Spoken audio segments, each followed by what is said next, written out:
तो hello and नमस्कार दोस्तों।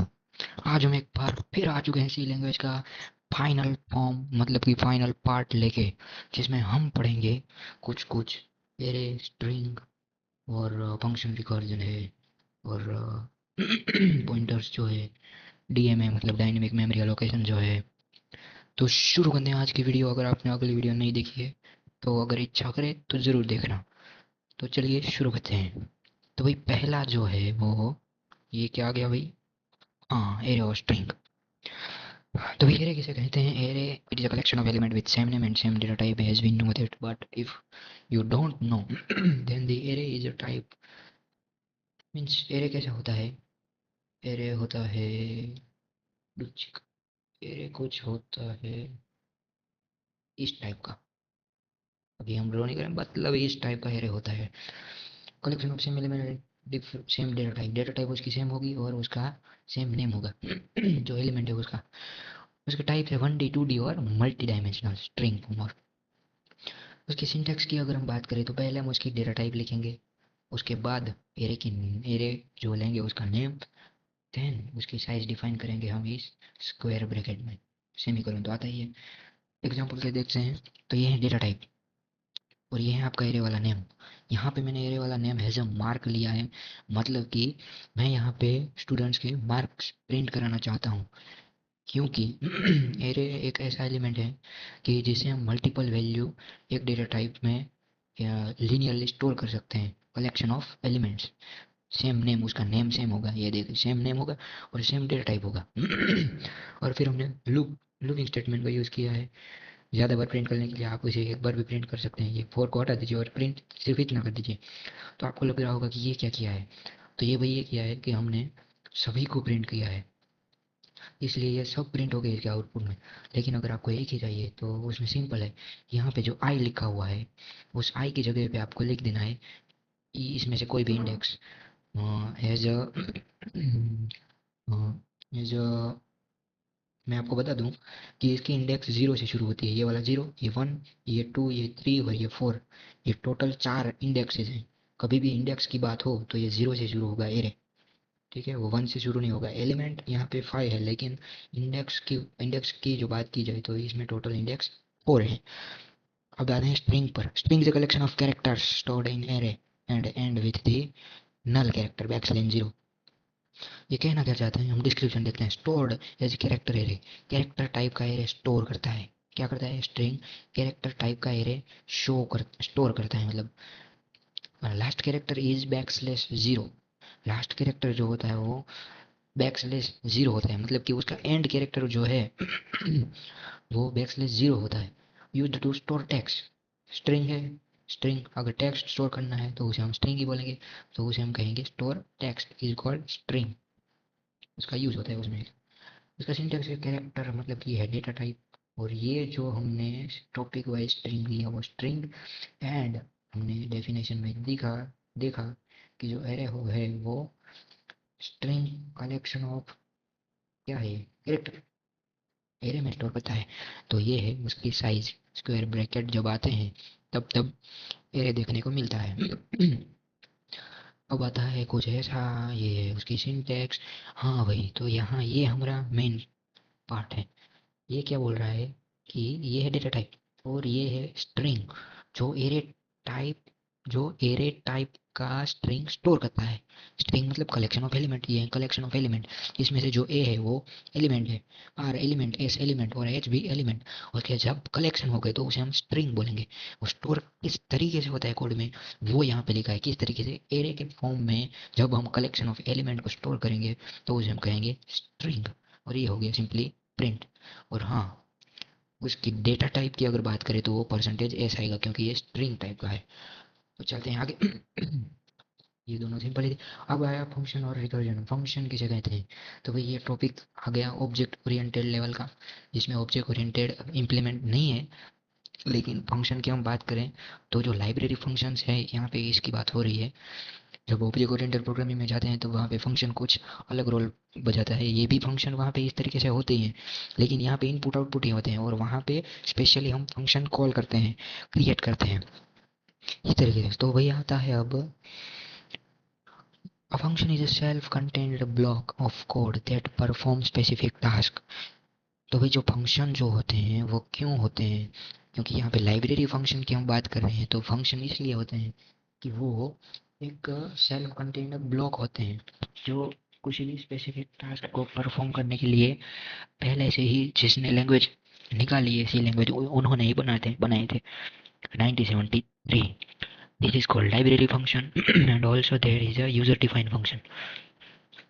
तो भाई प्रिंट एफ क्या है, तो डिस्प्ले आउटपुट, ये क्या करता है, आउटपुट को डिस्प्ले करता है. स्कैन एफ क्या करता है, तो भाई आउटपुट डिस्प्ले करता है, तो कोई इनपुट तो लेने वाला होगा, तो ये इनपुट लेता है. और उसके बाद आता है एस क्यू आर टी, वो क्या करता है, स्क्वायर रूट को कैलकुलेट करने के लिए हम स्क्वायर रूट, उसका नाम ही उस तरीके से रखा गया है कि इजीली याद रख सकते हैं. ये है string length, S T R L E, N तो इसका मतलब स्ट्रिंग और बाकी वाले का मतलब लेंथ. वो क्या करता है, स्ट्रिंग की लेंथ को फाइंड करता है इन C language. User defined function क्या होता है, यूजर डिफाइंड फंक्शन में हम आर्ग्यूमेंट के तौर पे देखेंगे और जो रिटर्न हो रही है वैल्यू, अगर आप सी का प्रोग्राम करने जाएंगे, अगर पॉसिबल हो तो हम आगे ज़रूर देखेंगे उसके प्रोग्राम का एक मतलब कि कोर्स सी लैंग्वेज के स्पेशली, उसमें हम पैटर्न वाला भी देखेंगे ज़्यादा से ज़्यादा, इसलिए लॉजिक बिल्डिंग का पार्ट ही वही है. हाँ तो वो बाद की बात है. अभी देखते हैं फंक्शन आर्ग्यूमेंट ले रहे हैं और रिटर्न दे रहे हैं. एक बार नहीं देंगे, दूसरी बार नहीं देंगे, देंगे नहीं देंगे, ये नहीं देंगे ये देंगे, दोनों देंगे. तो भाई ये क्या रिबेला है, तो हम पहले उसकी सिंटेक्स देख लेते हैं, फिर ये समझ में आ जाएगा उसकी सिंटेक्स क्या है. रिटर्न टाइप पहले लिखने का, उसके बाद फंक्शन का नेम और उसके कुछ पैरामीटर भी होते ही हैं, तो उसके पैरामीटर ही देना है. और उसके बाद जो स्टेटमेंट, मतलब कि अगर हम कोड पर देखें डिस्क्रिप्शन बाद में कोड क्या कह रहा है, देखो भाई ये क्या है, ये हमने पैरामीटर ले लिए हैं. कौन से पैरामीटर, ए और बी डेटा टाइप के साथ, मतलब कि ये जो यहाँ पे एग्जांपल है वो with argument and return value वाला है. ठीक है, ये इसने आर्ग्यूमेंट ली, यहाँ से ये आर्ग्यूमेंट ली, उसके बाद यहाँ उसने रिटर्न करा दिया. तो सिंपली इस फंक्शन को हम यहाँ कॉल करा लेंगे, यहाँ ये यहाँ पे हमने इसको कॉल करा लिया और ये फंक्शन में हमने वैल्यू डाल दी. कॉल कैसे कराया, हमने इंटीजर कुछ भी ले लिया, यहाँ पे आर ई ऐसे ही लिखा हुआ, आर आर ले लेते हैं इसलिए मज़ा आए समझने में. ये आर ले लिया, इन कोई भी डेटा टाइप और उसके साथ ये फंक्शन ले लिया. उसके बाद क्या करेंगे, ये फंक्शन को कॉल कराएंगे, क्योंकि ये विथ पैरामीटर है इसलिए हम पूरे फंक्शन को यहाँ पे लिख देंगे और एज इट इज इसकी जगह पे उसकी वैल्यू लिख डालेंगे. ये वैल्यू लिख दी और जो एडिशन वाला उसके साथ फंक्शन क्रिएट किया गया था वो किस में स्टोर कर देते हैं, आर में स्टोर कर देते हैं. मतलब कि जब जब आप आर को प्रिंट कराओगे तब तब जो आपने वैल्यू डाली होगी इनपुट में वो आपको उसका समय उसका कहते हैं कि सम होके बाहर आएगा, मतलब कि उसका प्लस हो जाएगा. ये यहाँ पे परसेंटेज डी, क्योंकि हमने इंटीजर लिया है, फ्लोट लेते हैं तो परसेंटेज एफ होता है. हाँ जी, तो ये थे उसके यूजर डिफाइंड फंक्शन. ये थी with argument and return value, last वाला. मतलब कि आप no argument and return value है, no return value with argument and no argument and no return value भी इस तरीके से कर सकते हैं. थोड़ा बहुत अंतर रहता है उसमें. तो उसका डिस्क्रिप्शन क्या कहते हैं, breaks program into small parts. ये आपने देखा कि अगर आप प्रोग्राम लिख रहे होंगे तो ये दो पार्ट में डिवाइड कर दिया, ये मेन मेथड को, मेन फंक्शन को दो पार्ट्स में डिवाइड कर दिया. मतलब कि मेन फंक्शन में हम इजीली वैल्यू ही डाल रहे हैं, उसकी जो प्रोसेस हो रही है वो यहाँ पे हो रही है क्योंकि हमने फंक्शन कॉल किया है. इसलिए मेन मेथड में पहले फंक्शन आएगा, इसलिए ये यहाँ पे जाएगा कौन, कंपाइलर, और जो समेशन वगैरह जो भी करना है वो हो जाएगा. दूसरा है इम्प्रूव रीडेबिलिटी. अगर आप कोड छोड़ के चले गए, आपकी जगह पे कोई दूसरा बंदा आके या फिर दूसरा कोई एम्प्लॉय आके आपका कोड चेक करता है, देखता है, समझता है, तो उसे इजीली समझ में आ जाएगा in this format. Avoids repetition of code, ये आप देख सकते हैं रिपीटेशन तो हो गई नहीं. एग्जीक्यूट व्हेन कॉल्ड, यहाँ पे हमने कॉल किया इसलिए एग्जीक्यूट हो रहा है क्योंकि कंपाइलर यहाँ से नहीं मेन मेथड से देखता है हमेशा. अब बताइए फंक्शन मैंने देखा, अब रिकर्जन भी तो देखना पड़ेगा. It is defined as the sequence of character stored in continuous memory locations to store element. हाँ हाँ जी, तो ये क्या कह रहा था, it is a stored string type data like name. Recursion क्या करता है, आपको लग रहा होगा कि ये दूसरी बार कहाँ से आया जी. तो वही बता दे, यहाँ पे जो रिकर्जन का टॉपिक कह रहा है, define as a sequence of character stored continuous memory location store element.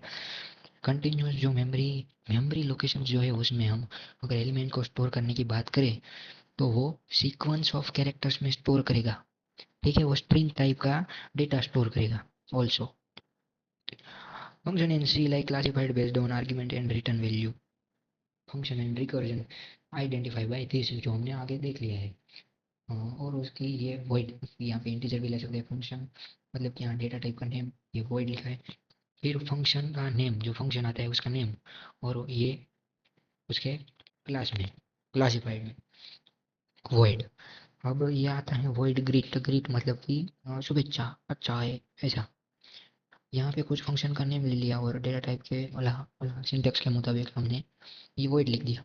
Print कर देते हैं हम हेलो सी, उसके बाद मेन मेथड, ये फंक्शन हमने ऑल करा लिया और रिटर्न जीरो। तो भाई ये क्या हुआ, विथ रिटर्न ये आ गई no argument with return value.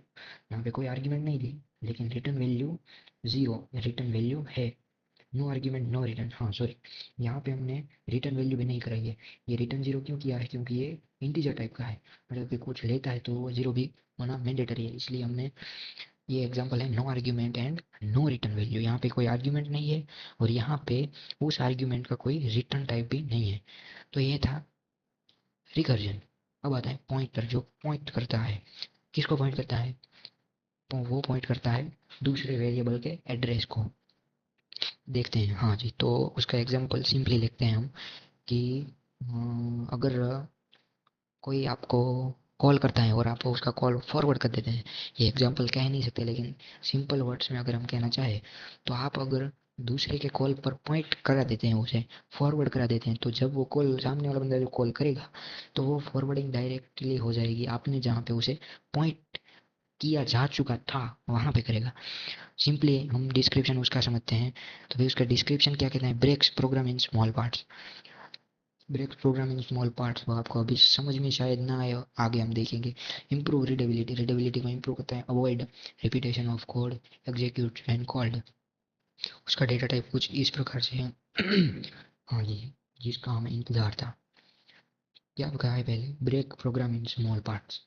ये देखिए, ये आपके प्रोग्राम को स्मॉल पार्ट्स में डिवाइड किया गया है, क्योंकि ये यहाँ पे हमने 10 ले लिया है, और जो एड्रेस जिसे हम स्टार बोलते हैं, स्टार जो हमने यहाँ पे पी पे पॉइंट किया गया है, उसका उस पी में हम ए का एड्रेस डालेंगे, मतलब कि ए का एड्रेस डाला हमने पी में, 10 डाल दिया। क्या किया है, यहाँ पे पी को पॉइंटर ले लिया है, पॉइंटर का पी नहीं है, ये पी ऐसे ही हमने ले लिया है। आप कुछ भी ले सकते हैं यहाँ पे, वेरिएबल, वेरिएबल के सिनेरियो थ्रू यहाँ पे पी ले लिया है, और उसी पी में हमने ए का एड्रेस प्रिंट कर दिया। उसका एड्रेस क्या था, मतलब उसका एड्रेस, इसकी वैल्यू क्या है, 10। तो यहाँ पे पी की और ए की दोनों की वैल्यू 10 है। यहाँ पे हमने ए की वैल्यू प्रिंट कराई है, एड्रेस ऑफ ए, मतलब कि क्या प्रिंट होगा, पी प्रिंट होगा। यहाँ पे हमने दोनों की वैल्यू एक ही रखी है। अगर थोड़ी सी डिफरेंट वैल्यू करे, तो यहाँ पे एड्रेस ऑफ ए, मतलब कि ए की वैल्यू क्या है वो आएगा, ठीक है। और वैल्यू यूजिंग पॉइंटर, अगर हम स्टार पी को जहाँ पी जहाँ पॉइंट कर रहा है, पी कहाँ पॉइंट कर रहा है, एड्रेस ऑफ ए का, एड्रेस ऑफ ए क्या है, 10 है, मतलब कि तीनों के आंसर क्या आएंगे, 10 ही आएंगे। तो ये इम्प्रूव उसकी रीडेबिलिटी को भी करता है, रिपीटेशन भी नहीं होने देता। और जब हम एग्जीक्यूट टाइम आता है, हम कॉल, उसे कॉल कराते हैं, तब वो एग्जीक्यूट होता है। ये स्टार पी कॉल किया, ये एड्रेस ऑपरेटर ए ये भी कॉल किया, तो ये उसकी data type and pointer name, जो हमने आगे देखा, ये है उसकी डेटा टाइप और ये हो उसका पॉइंटर नेम, स्टार टी। तो आता है हमारे सी लैंग्वेज के फाइनल टॉपिक, जिसका नाम है डीएमए, डायनेमिक मेमोरी एलोकेशन, जो सी लैंग्वेज पे stdlib.h लाइब्रेरी में, लाइब्रेरी से बिलोंग करता है। उसके 4 टाइप्स के फंक्शंस आते हैं, और उसकी सिंटैक्स थोड़ी सी जानलेवा, मतलब जानलेवा तो नहीं कह सकते, थोड़ी सी अटपटी है, लेकिन फिर भी हम देखते तो जरूर है। It is a process of allocate memory in run time. देखो भाई, जब हमें, देखो आगे हमने कंपाइल टाइम और ऐसा सब कुछ किया, लेकिन अगर हमें, देखो इसमें क्या होता है, जब आपको कोई भी मेमोरी रन टाइम में चेंज करने की बारी आए, मतलब कि एक ऐसी कंडीशन जहाँ पे आपको मेमोरी की ज़्यादा रिक्वायरमेंट है, तो वहाँ पे हम डीएमए का यूज़ करते हैं। Means that it is a process of allocate memory in run time. Run time पे ये मेमोरी allocate करता है। Memory is allocate from a special area called heap memory.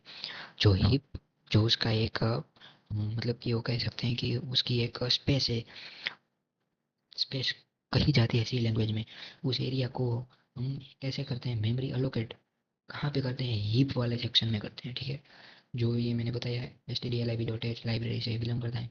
उसके 4 मेजर पॉइंट है, मेलोक, कैलोक, रियालोक एंड फ्री। मेलोक क्या करेगा, तो भाई जब हम सिंगल ब्लॉक की बात करते हैं, जब हम सिंगल ब्लॉक की बात करते हैं तब हमारा जो ये मेलोक है वो वहाँ पे काम आता है। ये अगर आपको मेमोरी चाहिए रन टाइम पे और आपने एग्जीक्यूट करवाया मेलोक फंक्शन थ्रू उसके जो भी सिंटेक्स आती है उसे, तो ये सिंगल ब्लॉक में अलोकेट कर देगा सारी मेमोरी को, 1 2 3 4 5 6 जो भी इंडेक्सिंग जो आती है उसे। कैलॉग क्या करता है, मतलब कि कैलॉग जो भी है वो काम क्या करता है, कैलॉग करता है एरिया अलोकेशन, एरे टाइप का। मतलब कि अगर आपके पास assume that you have a 10 bytes memory. Malloc is give you 10 bytes in one block, but in the same situation, Calloc is given you 10 different parts. In it is include 1 byte memory also. मतलब कि calloc में 1 1 bite की 10 parts होंगे। रियालॉक क्या करता है, अगर इन दोनों से कुछ ठीक नहीं हो रहा तो ये रीसाइजिंग करेगा। उस ये काम है री अलॉक, री अलॉक, अलॉक करेगा। कैसे री अलॉक, इन दोनों से नहीं हो रहा, ये फ्री मेमोरी को डी अलोकेशन कर देता है, जो मेमोरी होती है वो डी अलोक कर देता है, इसलिए फ्री का यूज है। हाँ जी, तो उसका सिंटेक्स क्या होता है, तो पहले आता है पॉइंटर, उसका इज इक्वल टू और डेटा टाइप, और ये स्टार इसे पॉइंट किया मेलॉक फंक्शन, और उसके बाद उसकी साइज अलोकेशन। देखते हैं उसका कोड। हाँ जी, तो ये क्या है, तो ये जो लाइब्रेरीज हमने पॉइंट कराई है, standard input output header file जो है वो ली, और stdlib.h, क्योंकि हम यहाँ पे मेलॉक फंक्शन जो रन टाइम पे हमें लगाना है मेमोरी को, एक्सचेंज करना है मेमोरी को, इसलिए हमने ये फाइल को, लाइब्रेरी को यहाँ पे बुलाना अनिवार्य है। ये उसके सिंटैक्स है, ये हमने आगे देखा, ये पॉइंट करा रहा है। जो हमने एन की वैल्यू 5 ले ली है, वो आगे पता चलेगा एन की वैल्यू 5 कैसे आई। तो पहले मेलॉक फंक्शन लिखते हैं। देखो भाई, मेलॉक फंक्शन स्टार्टिंग में ही जनरली लिखा जाता है क्योंकि मेमोरी हम चेंज कर रहे होते हैं। तो यहाँ पे इंटीजर टाइप है। देखो भाई, ये इंटीजर है, यहाँ पे इंटीजर स्टार, मतलब ये पॉइंट किया किसे, मेलॉक। हमने आगे देखा कि उसकी डेटा टाइप है ये, तो ये आ गई उसकी डेटा टाइप, और उसके बाद उसे पॉइंट किया और ये आया मेलॉक फंक्शन। एंड देन हम अगर देखने जाए उसकी साइज, साइज कैसे लिखते हैं, ये लिखा एन। आपने देखा था यहाँ पे एन, एन की साइज क्या थी, 5, 5, और साइज ऑफ इंट मतलब कि इंटीजर की साइज क्या है, वो कितनी बाइट का है मेमोरी, कितनी स्टोर करा रहा है ये देखेगा। फिर हमने लूपिंग स्टेटमेंट सिंपली किया। लूपिंग में क्या किया, 0 से लेके एन तक, एन की वैल्यू कितनी, 5, 5 तक गए और इंक्रीमेंट किया, 0 एन तक गए। उसके बाद हमने एरे टाइप का, जो हमने आगे देखा, एरे टाइप का ये दिखा रहा है यहाँ पे, एरे टाइप का वो स्टोर करेगा स्क्वायर ब्रैकेट में, बॉक्स टाइप में, पी, ये है पी, पॉइंटर पी, और क्या लिया है यहाँ पे, आई लिया है, ठीक है। ये आई और उसे इंक्रीमेंट कर दिया गया है, और फिर इसे प्रिंट करा दिया गया है। आपको हो रहा होगा कि यहाँ पे तो इंक्रीमेंट कर रहा है, तो इसकी क्या ज़रूरत है, क्योंकि हम मेलॉक का यूज़ कर रहे हैं, just because of we use the malloc function, so also we need to this, ठीक है। वरना अ, आसान जो लूपिंग स्टेटमेंट होता है और उसमें इसमें कोई अंतर ही नहीं रह जाएगा। ये यहाँ पे हमने पॉइंट किया गया है, तो पॉइंट की वैल्यू हमने किससे ली है, मतलब कि आई से ली है। यहाँ पे वेरिएबल आई लिया गया है, इसलिए आई ली है। आप एच जे के एल एम जो भी लिखे हैं वो एक से इंक्रीमेंट करना है, मोटा मोटा बात करें तो ये इंक्रीमेंट कर दिया गया जो भी। देखो भाई, यहाँ पे आई 0 है, मतलब कि यहाँ पे 1 प्रिंट होगा, फिर यहाँ पे प्लस करने जाएगा, तो भाई फिर से यहाँ पे देखेगा, फिर इसमें जाएगा, फिर यहाँ आएगा, फिर यहाँ पे जाएगा, तो लास्ट 5 तक 6 तक प्रिंट होगा। तो ये यहाँ पे प्रिंट कर दिया परसेंटेज डी, मतलब कि इंटीजर टाइप का डेटा टाइप, और पी को लास्ट में फ्री कर देने का। ये बात तो हमेशा याद रहे कि डायनेमिक मेमोरी एलोकेशन में आपको फ्री का यूज़ करना पड़ेगा। और ये रिटर्न 0, क्योंकि हमने यहाँ पे इंट मेन लिया है, मतलब कि रिटर्न 0, कुछ रिटर्न नहीं करना है, 0 यहाँ पे ख़त्म कर देना है ऐसे, कि मेन मेथड ख़त्म। भाई आज हमने देखा डायनेमिक मेमोरी एलोकेशन, मतलब कि रन टाइम पे मेमोरी को एलोकेट होता है। उसके बाद हमने देखा पॉइंटर, जो पॉइंट करता है स्ट्रिंग, देन रिकर्जन, 4 टाइप्स उसके, देन फंक्शंस, जो हम फंक्शंस यहाँ पे लाइब्रेरी फंक्शंस देखते हैं। By the way, this is the recursion part also, string character type, collection of character and array type को स्टोर करते हैं। उसके बाद आता है array collection of elements implements and data type in C language. तो भाई आज हमने ये 4 टॉपिक देखते हैं देखें। तो आज हम सी लैंग्वेज का कोर्स यहाँ पे ख़त्म करते हैं और कोर्स का जो मेन पार्ट है ये थियरी पोर्शन था in easy language in my language. Then we also, if the possible, we also conduct the one session or if possible two more sessions about coding in C language, because of without coding it is not possible to C language we learn in fully. तो उम्मीद करते हैं आपको मजा आया होगा। मजा आया तो धन्यवाद। मिलते हैं नेक्स्ट वीडियो में, तब तक के लिए नमस्कार।